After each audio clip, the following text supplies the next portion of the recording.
Isaac believed something most people never say out loud. If you try hard enough, you can control everything. Your future, your outcomes, even the things that scare you. And for a long time, that belief worked. Until the day it didn't. Isaac grew up watching the sea from the edge of a wooden dock. His father, Thomas, stood there almost every morning, quiet, patient, unmoving. Waiting. "Why do we just stand here?" Isaac once asked as a boy. Thomas didn't look at him. "Because the sea isn't ready yet." Isaac frowned. "Then why don't we just go anyway?" Thomas finally turned. "Because going at the wrong time costs more than waiting." Isaac didn't understand, and deep down, he didn't like that answer. Because even as a child, he believed something different. Waiting felt like weakness. Control felt like strength. Years later, when Isaac was old enough to take a boat out on his own, he tried to prove it. It was a small trip, nothing dangerous. But halfway through, the currents shifted, not violently, just enough to push him off course. Isaac fought it, adjusted harder, pushed forward, and ended up farther from shore than he planned. Late, tired, frustrated. When he returned, Thomas didn't scold him, didn't even ask what happened. He just said, "You can't force direction out there." Isaac didn't reply because to him, that still sounded like an excuse. By the time he was older, Isaac had one goal: not to survive the sea, to master it. "Everyone here plays it safe," he told his friend Daniel. "They settle, stay close, think small." Daniel shrugged. "Or maybe they just know something you don't." Isaac smiled. "I'll figure it out." And that's when Zedric started noticing him. Zedric was different from the others, older, quieter, but never uncertain. He didn't chase bigger catches, didn't push further than needed. And yet, he always returned with enough, always safe, always steady. One morning, as Isaac prepared his boat, Zedric stopped beside him, looked at the sky, then at Isaac. "The wind will change today," Zedric said. Isaac tightened a rope without looking up. "I'll manage." Zedric studied him for a moment, then said, "You don't manage the sea. You move with it." Isaac didn't respond, because in his mind, that wasn't how progress worked. The next morning, before sunrise, Isaac left early, alone. Daniel saw him from a distance. "Wait for the others," he called out. Isaac didn't slow down.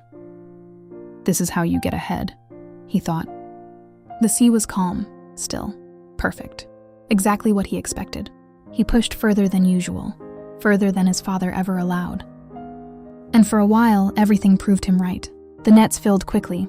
The boat moved smoothly. The silence felt like control. Until it didn't. The wind shifted, at first barely noticeable. Then again, stronger. The water changed. The rhythm broke. Isaac noticed. Of course he did. But instead of adjusting, he resisted. Tightened the sail, forced the direction, held his course. "I've got this." Back in the village, Zedric stood near the shore, watching the horizon. Daniel walked up beside him. "He went alone," Daniel said. Zedric didn't react, his eyes fixed on the sea. Out in the water, the waves rose. Not massive, but enough. The boat tilted, the sail snapped violently, water splashed in. Isaac wiped his face, trying to steady himself. "I just need to control it." But no matter how hard he pulled, the sea didn't change. Another wave hit, harder. The boat dipped too far. For a moment, Isaac thought it might flip. His chest tightened, his breath shortened. But instead of slowing down, he pushed harder. That's what had always worked until now. Then everything went wrong at once. A strong gust hit the sail and the boat swung sharply. The rope burned through his hands. Suddenly, he wasn't steering anymore. He was reacting. The shoreline was gone, the sky darker, the water louder, and nothing he did fixed it. For the first time, Isaac felt it. Not fear of the storm, but fear of losing control. Everything he believed was failing. His grip tightened, then slipped. His arms trembled, then slowed. He tried to hold on, but his body gave out. And in that slowness, something shifted. He could see. Really see. The wind, the direction, the pull. Not as something to fight, but something moving. Slowly, he adjusted. Not against it, but with it. The sail shifted. The boat followed. Not perfectly, but enough. The resistance dropped. The chaos softened. He wasn't controlling it, but he wasn't losing anymore. The storm passed slowly. Not instantly, not cleanly, but it passed. Hours later, Isaac drifted toward a familiar shore. Exhausted, silent, changed. Back in the village, Daniel ran toward him. "You're insane," he said. Isaac didn't argue. He had nothing to prove. Zedric walked up slowly, looked at him.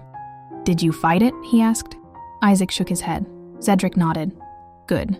When Isaac stood on that boat, he thought the storm was the problem, but it wasn't. The storm was just doing what storms do.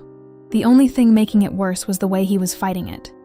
And the moment he stopped, not giving up, just stopping the fight, everything changed. That's why you feel exhausted, not because life is too hard, but because you've been fighting it. Follow Zempower and start seeing differently.